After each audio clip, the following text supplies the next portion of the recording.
If there's one thing you must know about me, I hate April Fool's Day. I refuse to go on the internet or go outside for any reason, and I don't believe a damn thing anyone says even if it's not a joke. The titular catchphrase will hit you eventually. Gaming is no stranger to April Fool's pranks from studios and developers. Some of them are just for the funnies with nothing at stake, while others will get you doxxed if you even think about believing them. Y'all remember Zoom Royale? But Sega themselves is no stranger to April Fool's jokes. Just look at these games and tell me they were serious with a straight face. But in 2023, on the worst day of the year, excluding Valentine's Day, Halloween, and the day I turned into a skeleton, Sega would announce a very interesting project that would inevitably kill the franchise after being revived. But before we get into that, let's talk about one of the community's biggest passions outside of being a 50-50 on the franchise 24/7. One of the best aspects of the Sonic community, in my opinion, is the fact that a bunch of random people with game development skills or none make better games than Sega themselves. Obviously they have a positive resume, but it's balanced out by the garbage next to Sonic X Season 1 and Echo Jr. Sonic fan games are basically what Friday Night Funkin' mods are inspired by. You got the originals by the official developers, but the fan base takes it upon themselves to make their own unique creations that most of the time top the official releases. Sonic fan games might as well be a part of the main series because it'll give Sega a more positive ratio on their resume than it already is, but it's edging towards neutral. Sonic Triple Trouble 16-bit, Sonic World, Sonic Before the Sequel, Sonic and the Fallen Star, and Project 06, just to name a few. We have this as well as a goldmine of mods for a game like Sonic Generations, with character mods, legacy, and unique levels. Granted, most of them are targeted towards modern Sonic, but that doesn't mean the community doesn't care about classic Sonic. It's just that his modern counterpart is more flexible in his gameplay design. But let's go over a certain project that was approved by Big Blue and how it stands out from Sonic Dream. I'll be honest, I shouldn't have mentioned that game. Please, for the love of God, do not play Sonic Dream. It's going to scar you for life. You've been warned, and it's not my fault. You know, there are a lot of games that quote-unquote killed the franchise and others that revived it, and I'm mainly talking post 06. Sonic 06 itself, Secret Rings, Rise of Lyric, Forces, but on the other side, you've got the Adventure Duology, Sonic Colors, Unleashed, Generations, Mania, Frontiers. The ratio is right there, so you can come up with your own conclusion. Let's take a trip down memory lane real quick and go back to March of 2023. Sega at the time was on the come up once again. It's been 4 months since their most recent and best product in Sonic Frontiers was released to critical acclaim as one of the best 3D Sonic games in a very long time. As great as most of the Boost games are, Frontiers is a completely different beast, setting the standard for the future of 3D Sonic games. But let's stray away from the mainline games and talk about a more fun topic. Honestly, that might not even be true, just look at these games.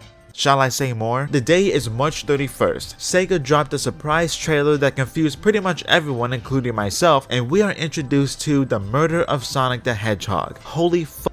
Someone actually did it. As a big fan of the franchise, this was something that took me a while to process, and for about 3 months I legit thought Sonic was going to die in this game, even though it's super obvious that's not gonna happen. I don't know what was going on in my mind. I think I'm paranoid. The closest thing we've gotten to a true Sonic death is the ending of Shadow the Hedgehog's opening scene. And you can even argue Sonic Unleashed's first cutscene when Eggman launches Sonic into space and back down to Earth. The power of plot truly is inevitable. The murder of Sonic the Hedgehog was released the same day of its official trailer, March 31st, 2023 on Steam. Sega's social media team worked on this game for about a year. The general concept was announced during the premiere of the first Sonic movie. Apparently, Cream and Charmy were supposed to make their own appearances, but the team decided against it mainly because they believed them to be too young to participate in hypothetical murder cases. Shoutouts to Freggy for making Cream a demon child. Alright people, we got a mystery to solve. Grab your Mary Jane, a bottle of Malibu, and a copy of both Last of Us games, mainly because we ran out of firewood. This is the murder of Sonic the Hedgehog.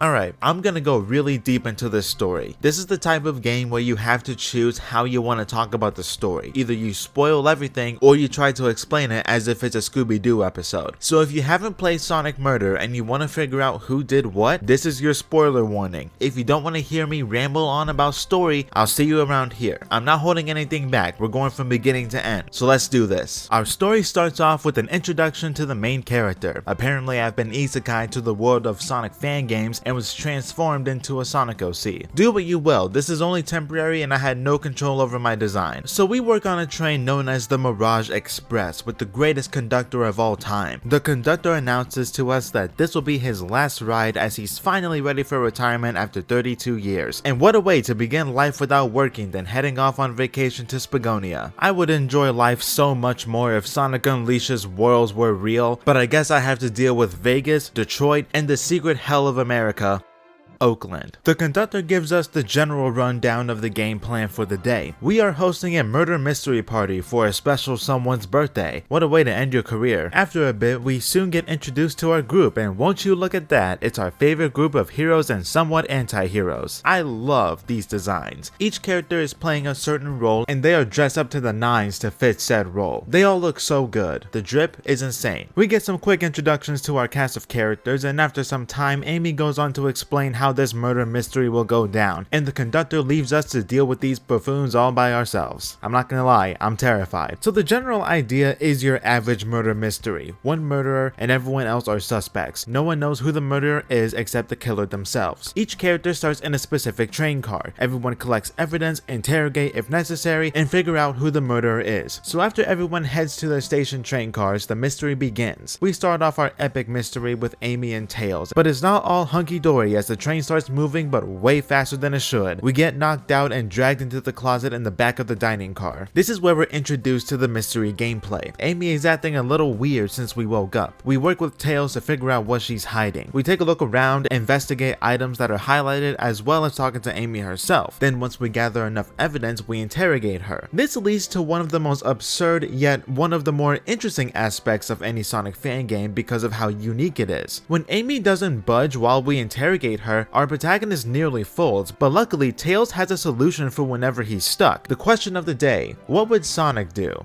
Honestly, I have no idea. If you know Sonic, then this is relatively easy to figure out. Sonic will rush into danger without a second thought and go out swinging. He loves a challenge and lives in the moment, especially in combat. Although, our protagonist compares Tails' personal answer to this question to endless runner games, and funnily enough, we get introduced to DreamGear minigames. These are this game's version of special stages from past classic Sonic games where you have to collect a specific amount of coins, that's wrong, where you have to collect a specific amount of rings before the level ends. Once you complete these levels, you become Phoenix Wright and become the greatest non-lawyer and detective in the world. You explain your evidence and turn the tables on your suspect. This happens with almost every character and is the biggest gameplay element other than unlocking your inner Sherlock Holmes. Now, why Amy was trying to hide the fact that she was trying to get out is beyond me, but whatever floats your boat, birthday girl. Once we get out of the closet, the dining room is a mess and we see Sonic's lifeless body in a very familiar position for a dead blue hedgehog. Thank God there aren't any human girls voiced by Lacey Chabert around, although according to Amy's reaction, she might just take that spot for herself. This is where the true mystery starts, and now we're off to find the murderer. Amy goes on ahead to get a jump start on this mystery as we meet up with Tails in the Saloon car. We decide to team up with him for the rest of the game. We meet up with Knuckles, who's speaking cowboy for some reason, but luckily he breaks character because I don't think I could take that any longer. Which is interesting to say considering this game doesn't have any voice acting, but I can just hear it, and I don't like it. Knuckles doesn't seem to be in the best mood. Very grouchy boy. We take a look around the saloon and gather up some more evidence, and soon notice that we got a really cool looking arcade machine over here in the corner. Looking like I just got done playing Tekken 8 or Super Smash Bros. Ultimate. After we play on our DreamGear, we accuse Knuckles of gamer rage, but obviously he's deflecting and denying the accusations like the true gamer he is. Basically, Knuckles and Vector were playing Super Monkey Ball. Vector beat Knuckles' high score by 1 point, and Knuckles let out his rage on the arcade machine. Very characteristic for both of these muscleheads. We also figure out that Rouge and Shadow were here earlier. Shadow was playing Super Monkey Ball before Vector and Knuckles got involved, and Rouge was searching for some type of treasure. Also, all this happened before the train sped up earlier, which is just insane to think about. So once we finish up with Knuckles, he gives us a key to move on, and so we're off to the library car. To think, this could be the future of trains, if they still cease to exist in America. Here is where we meet Espio and Vector. This is where things start to get a little bit mild. We're not at the Carolina Reaper level, but things are starting to pick up. We talk with our butcher and terrible poet poet. I'm not gonna lie, you would think ninjas would make for good poets for how wise they can be, but this version of SPO knocks that off the plane of existence. Shadow gets name dropped once again, as he's been all over the place and locking doors whenever he could, so it's safe to keep him in your mind for now. Everything sounds good so far. We get a general idea of what's going down as the mystery got started. We search around the area, gather up some evidence yet again. Now it's time for an interrogation. We get a solid amount of information from these two. Vector truly doesn't know how to sit still, so he's done nothing but game with Knuckles and Shadow while SPO was reading the whole time. I'm over here about to take a nap while Sonic got murdered. What does that say about me as a non-canon Sonic protagonist? Anyway, we accuse SPO of reading the Mirage Express manual this entire time for some reason. It seemed like he misplaced the book on the shelf, which is a common mistake, but seems suspicious for someone of SPO's caliber of wisdom. We decide to quiz him on the manual to prove he's truly been reading this entire time, and miraculously he kills every question. Soon enough, Tails catches on to something very interesting. Was Vector truly the only person to notice SPO reading? Well, we show off an open lock that belongs to Shadow. Clearly he's been here, and there's no way he couldn't have noticed SPO reading. The same thing goes for SPO noticing Shadow running around and locking every door. According to Tails, if SPO never noticed Shadow the 2 times he made his way through the library car, it leaves a question if SPO was truly in the library car at all. Let's go deeper into this. It makes sense for SPO to be there when Vector leaves for the saloon, but while Vector was gone, and if SPO were to go to another car, he could only go to the saloon or the next car after the library. Although, how would he get there if Shadow is constantly locking doors behind him? No other character except Amy has access to any keys outside of their car, so he would be locked in the library car until Shadow or Amy unlocked the doors. But coming from SPO himself, he just never noticed Shadow making his way through the library both times because he was super invested in his book. Tails keeps pushing SPO, but something seems off to our protagonist as something isn't quite adding up. We suddenly remember that we have a job to do and we go on to defend SPO. We show off some evidence that we haven't used yet. We present Tails with the map of the library and we figure out where SPO had to have been in the library to not notice Shadow walking by. Once we do, even Vector comes to state that SPO was in that exact same spot when he got back from the saloon. There was no way Shadow or SPO could have seen each other because of the bookshelves blocking the vision of both characters. So we're able to validate both alibis and we're off to our next location. Very interesting things going on here, but you want to keep SPO in the back of your head just in case. You never really know. We hit up the casino car, and unfortunately we can't get busy gambling away our money on spinball machines. There isn't a single spinball machine. I hate it here. Well, hello ladies. Okay, we're getting straight into this one. Right off the bat, Tails immediately confronts Rouge about her recent tendencies as she's been cruising around the train looking for a certain rumored treasure she heard about. It's really easy to decipher though. She's not doing anything wrong, she's just being herself. She states it's a Fabergé Chow egg, and it's somewhere in the casino and we have no idea where it could possibly be. But she did find a blueprint of the train cars with the safe code. The only thing to do now is find it. So we need to get in that elevator, but it's being guarded by the greatest Chow design of all time. Honestly, it's a shame he's so easy to manipulate. We come up with a plan to get into the room, and once we get in, we are met with a giant vault with a massive safe. We punch in the code on the blueprint and we see the ever so gorgeous Fabergé Chow egg. But there's a catch. According to Rouge and certain rumors, there are 3 eggs that exist, each hiding their own secrets. Apparently, anyone who's ever opened these eggs never lived to tell the tale. Yeah, honestly, I don't think I want to do this anymore, but someone just can't help themselves. Thanks Rouge, I have unlocked a new fear. Chickens. So after a nice session of panicking, we have to find a way to get rid of this egg so we don't add 4 bodies to the murder mystery. Have you ever just kissed a bomb, curb stomped it, set it on fire, and then eat it? Honestly, don't knock it until you try it. Eventually we picked the correct option and we managed to get out of here alive and definitely not traumatized. I ate a bomb. Excuse me while I drink some Malibu to get the bomb taste out of my mouth. Anyway, now that my breath smells like coconut, we trace some information about Shadow as he's still all over the place, locking doors behind him, which it's really easy to suspect him of literally anything. Although, unfortunately, we can't manually play the slot machines, but we do get some funny interactions with Tails the more we play as he just gets increasingly worried about us. Especially when we give him the explicit definition of sunk cost fallacy. Honestly, this game is amazing. Now, moving on on to the next location, being the lounge car, a very chill area. We walk in on Amy about to beat up Shadow because he's been stubborn as usual and doesn't speak on her concerns of whoever killed Sonic. We intervene the violence, but Shadow continues being himself and not speaking at all. He's got things to take care of, so let's gather some evidence. A lot of these different aspects stand out. There's a secret pathway in the closet that leads to the library car. According to Tails, the computer and printer seems to be very situational objects to use, especially during a murder mystery. There's actually something in the trash can after countless failures in the other car trains.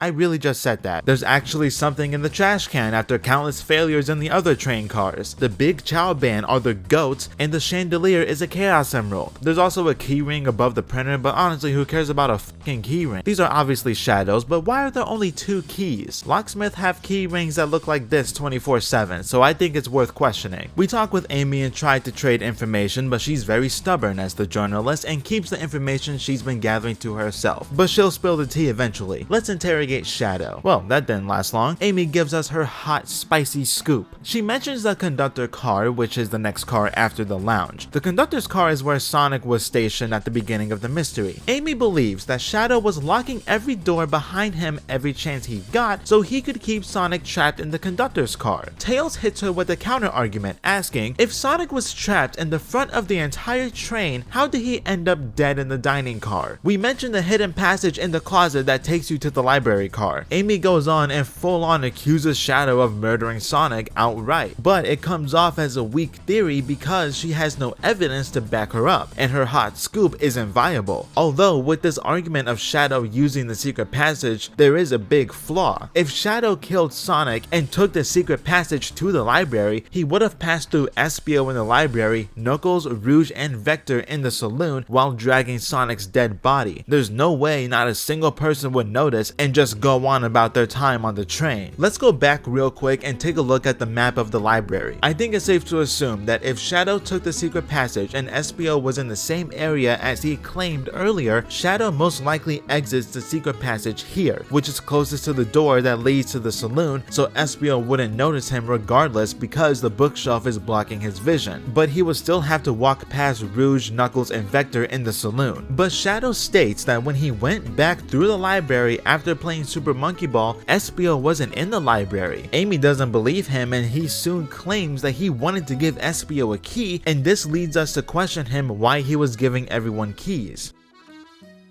Where am I? So we mentioned the key ring with only 2 keys, while locksmiths generally would have more than 2 keys at a time. So apparently Shadow wanted to give those 2 keys to Espio and Vector, but he got distracted in the saloon and never gave them their keys. In a way that does make sense because Knuckles had a key, Rouge and Blaze had a key, but Vector and Espio didn't. As well as the lock in the library that goes to the casino was unlocked. Amy asks why Shadow has been constantly locking every door behind him. Well, Tails has an epiphany and asks Amy if she had received all of her birthday presents. This catches Shadow off guard as she states that he and Sonic haven't given her the gifts yet. Well, we use the printed paper we found in the bin as proof that Shadow was using the computer and printer. It turns out that Shadow was working on getting Amy's gift during the murder mystery, hence why he was locking doors. It was so Amy wouldn't catch him in the act. Little did he know that Amy had her own key that allowed her to unlock every single door on the train. A master key, if you will. He was planning on getting her tickets to her favorite band to see them live as her birthday present. This caught me off guard knowing Shadow's general character, but it is a very nice gesture. And this basically claims his innocence as everything leading up to this moment adds up perfectly. He also explains his reason for giving everyone keys, mainly just to keep Amy away, but obviously that didn't work because of her birthday key. Anyway, with this mini mystery solved, it's time to move on to the conductor car where things start to take a turn, and we start to learn more about our murderer. Amy and Shadow join us because they might as well, and things aren't looking good to start as it's a mess and the conductor is nowhere to be found. Something happened here and we gotta get to the bottom of this. We gather our evidence and we're ready to crack this case. We summon everyone who's still alive to the conductor car and we get started on figuring out who viciously killed Amy's beloved. Even though that beloved is gonna be Shadow once they get off this train, Vector and Amy go to get Sonic's corpse until we hear a screech from our famed journalist and we figure out Sonic actually might be out for the to count. Panic floods the conductor car and Amy is about to lose it. Luckily, we have a chance to expose the suspect by just guessing. Well, this is cool. I'm assuming everyone has their own alibis except one. We call out SBO, and it makes sense. If we take a look at each character and what they've been doing throughout this mystery, he seems to be the most suspicious, so let's get into it. SBO was stationed for the library car when the mystery got started, and he only had access to the saloon car preceding the library. We bring up some new evidence to the table that might weaken his alibi. Remember in the lounge where we found the secret passage that goes to the library? SBO demands some evidence proving that he took advantage of the secret passage, although I think it's easy to counter-argue this. Ask Blaze and Rouge if they ever came across SBO at any point during this mystery. They clearly haven't. You could argue that he was reading the entire time, but in order to get from the library to the lounge, you have to go through the casino, and he would have been seen by Blaze, since she actually stayed there the entire time up until this moment. Yes, I'm looking too deep into a Sonic fan game where a blue hedgehog dies. SBO claims he was just merely reading this entire time, and he answered our questions without flaw, which is true, but Tails has a surprise for him. He brings up the Mirage Express manual, and he managed to memorize everything in a short amount of time. How? Well, SBO is a ninja and has a particular set of skills, and that includes speed reading. Even the other characters agree at how skilled SBO is. He took advantage of his ninja abilities to give himself a valid alibi. In order to prove that he knew about the secret passage, we call out Rouge because she had the blueprints of the entire train, and that includes secret areas that most people won't even think about looking. SBO claims he never saw the blueprints because Rouge had them this whole time, although that's not true. Not only did he find them before Rouge, Tails comes up with the theory that SBO took a look at the blueprints when he found the hidden passage. There was a way to get to the conductor's car without being detected. We go ahead and show our evidence as to how Sonic was murdered. We display a blow dart that clearly knocked out Sonic, although he seems to be out like a light, but a blow dart wouldn't knock you out for that long, and according to the characters, he seemed pretty banged up as if he had gotten jumped or something. SBO continues to deny these allegations and goes on to counter Tails' argument. Because Sonic was originally stationed in the conductor's car, which is at the front of the train, and the dining car is near the back, how did Sonic go from the front to the back so quickly? Mainly, how could have SBO dropped Sonic's body off at the dining car without being seen by anyone? Everyone is squabbling trying to figure this out, as there are a lot of good points being made that makes SBO seem innocent, but we showcase some more evidence to answer the question as to how Sonic ended up in the dining car. We take a look at the blueprints of the whole train again, and we find out he used a secret route to get to the dining car completely undetected, and that was by using the vents up top that takes you all the way to the dining car. Knuckles goes and confirms it for himself. When he comes back down, he states that there's a track of robot arms up there. Remember, the train has a bunch of robot arms who act as assistants to the conductor, as well as the people who are riding the train. SBO continues denying these allegations and asks Tails how both he and Sonic could fit up there in that vent at the same time. We showcase a broken arm that was lying about while we were gathering evidence. It was said that they seem super strong and durable, so seeing one ripped off gives cause for concern. Tails believes that a fight could have possibly broken out and somehow the robotic arms got involved. We go over the different possibilities as to what could have happened, but after some time, Tails found an inconsistency. Remember when Amy stated that she received a hot scoop earlier in the lounge? Well, it turns out that hot scoop was SBO himself, and he lied to Amy to save his own skin. He told Amy that Shadow was locking doors to keep Sonic trapped in the conductor's car, but then we figured out the real truth as to why Shadow was locking doors, and that was to hide his birthday present from Amy. SBO tries to backpedal and get Amy to believe that she misheard him somehow, and now that the Ninja Chameleon has found himself in a pickle. Like for real, there's a whole murder mystery going on and all you can possibly do is read the entire time. Tails gives us an idea of how Sonic moved from the front to the back as he mentions the robotic arms. Amy is about to become the true murderer here, but luckily for SBO, guess who wakes up from his beauty sleep? I'm so disappointed. Sonic seems weary as he wakes up. He remembers everything and gives us his point of view and what truly happened in the conductor's car. SBO has successfully murdered Sonic. Shadow was forbidden bringing guns onto the train, so a blow dart was the only way. There was something Sonic needed to say to SBO, but he just left him there not to die. Although he states a very shocking statement: the train is a badnik.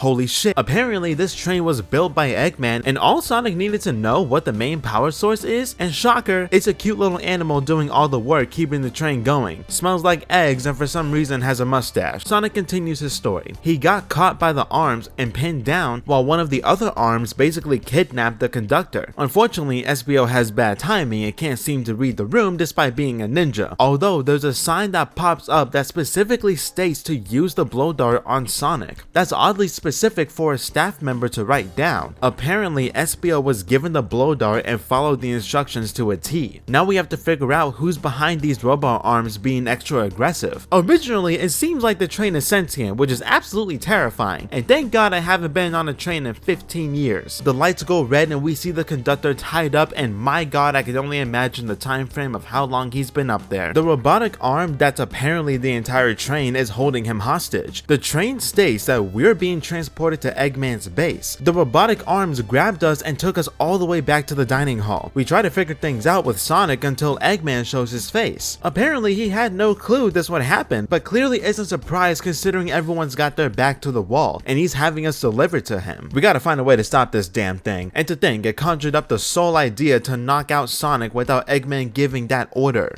That's insanity. I believe this train knew full well that if Sonic were to get suspicious about this train and what it truly is, then Sonic would most likely go back to his friends and tell everyone that, hey, we're in trouble. It probably knew that Sonic was going to do that because Sonic actually does have a brain up there. Hence why the train itself ordered SBO to knock out Sonic with a blow dart so he doesn't get to the others, and everything else goes the way it did. That's crazy to think about. Eggman did not give it any order. I know this technically isn't canon in the Sonic universe, but good lord, this might be his greatest invention ever, as well as his most dangerous. But the real question has been with us the entire time, and we actually get to see Sonic work his magic. We go through a bunch of special stages and help our friends escape. After that, we're back in the conductor's car. We play one last special stage as the final boss. Honestly, it was really tough. It took me a few attempts, but it was super satisfying once I got it down. After each successful round, we would get some exposition with this robotic arm. Because this conductor had been working on that train for so long, the arm didn't want to be separated from the conductor. This thing is beyond desperate to keep the conductor no matter what. It's actually kind of sad, and I never thought I would ever sympathize with the robotic arm. Once it's all over, we free the flicky that's somehow not dead, and we get a nice moment between the conductor and the arm. That's a real sentence I just said. The train's fucked up to hell, and with that, the world is saved once again. The conductor is officially a retired man, Amy gets her cake, and the mystery has been solved. Someone called the police on SBO. This story was beyond my expectations. I was very satisfied with this game's story by the time I saw those credits roll. A sentient train with actual feelings of not wanting his conductor to leave him, I was not expecting to catch feels for that. I went into this game with zero expectations as to how the developers were going to tackle a Sonic themed mystery, but they knocked it out the fucking park. Big props to them. Even though most of the game is practically a visual novel, you still get opportunity to interact with your surroundings. You can gamble for 3 hours if you're feeling spicy. This is a big part of the mystery because you have to look around for clues, but you can also look out of the window and enjoy the view, search through trash cans. It's really cool that it's not just strictly based on the mystery at hand, but that's only half the gameplay because we also got the what would Sonic do sections. I mentioned these earlier, but these are similar to any other Sonic special stage where you have to collect rings and avoid obstacles, except here you have to complete these in order to continue the narrative. There are no Chaos Emeralds to collect here. You could fail against a final boss 50 times in a row if you're a toddler, but how I see it, it's a nice way to have the protagonist feel included during this mystery once you complete them. But other than that, the gameplay is very simplistic, but the interactions are worth taking a look at. There aren't as many miscellaneous topics as I thought there would be, but I'll do my best. The music is super compelling for a mystery-themed Sonic game. I very much enjoyed the smaller details and character moments throughout the story. My favorite running gag being the trash cans. You take a look into every trash can just to find nothing until you get to the lounge car and make Tails shit himself once we find something relevant to the ongoing case. You can check the trash can in the conductor's car, but you get to choose whether or not to take a look. If you do, you'll be insanely disappointed, or you can go out on a positive note without a single thought of looking into that damn trash can. I live for small details and references. This game's got that and then some. You just have to search for them, but it's worth it either way. Although there are some things that I believe would add an extra layer of perfection upon the already perfect base layer. First off, there's no choice choice for a female protagonist. I personally believe that should be a necessity. The dialogue and story are the exact same, but I think the option would be nice to have. Staying on topic with the protagonist, imagine if we had Sonic Force's customization for our protagonist. And yes, that includes having them wear a Sonic shirt while working as a train attendant. The opportunity is there, but I get this game is not that serious to begin with, so I'm not too mad about this. It just would have been super cool. Also, I learned that the canon name for our protagonist is Barry. Barry the Bear. Honestly, you can't be too mad about that. Moving on to a character I believe is missing out on the fun. Silver. I don't have the creative mind to think of what role he would play or how he would contribute to the story, but I just like the idea of him being there. Now when it comes to story and gameplay, the best idea I could think of for a game like this is branching paths. It would bring a lot of replay value because you can go so many different ways with this. I have two ideas for how this could work. One, every choice you make about a character determines something about that character, what they did or didn't do, where they are during certain moments, and more. Although this could lead to a ton of inconsistencies with the story and what makes sense versus what doesn't make sense. The second option in my head is a lot more logical and fun, although that fun factor comes with a bit of a caveat that kind of ruins the idea of this game being a murder mystery. I was thinking that each character has their own specific route to being the murderer. Everything they do is different from what Espio did, but the overall ending with the sentient train is all the same, but the mystery element will be different depending on what character you choose. You have to gather different pieces of evidence and go through the mystery in a bunch of different ways, as well as a secret route to the protagonist becoming a murderer and trying to hide the fact that they ensue chaos and watching it all unfold right before their eyes, knowing that they did it. This same idea can go for Tails, Amy, Sonic, and even the conductor. The amount of different story and character moments are unlimited, but the caveat comes along as a double-edged sword for me. We're already gonna know who the murderer is, so it takes away the biggest aspect of the game, the mystery. Although on the other side, we get to figure out how they went about murdering whoever they murdered.